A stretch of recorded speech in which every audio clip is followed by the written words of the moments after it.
C6 transporter, twin turbo failure.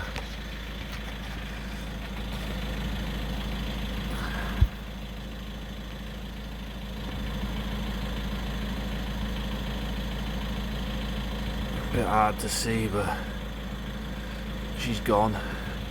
And if you come around the back, all full of oil in there, full of oil inside the back there, which has then gone down, clogged up the DPF. The DPF will have to be cleaned as well. Not good.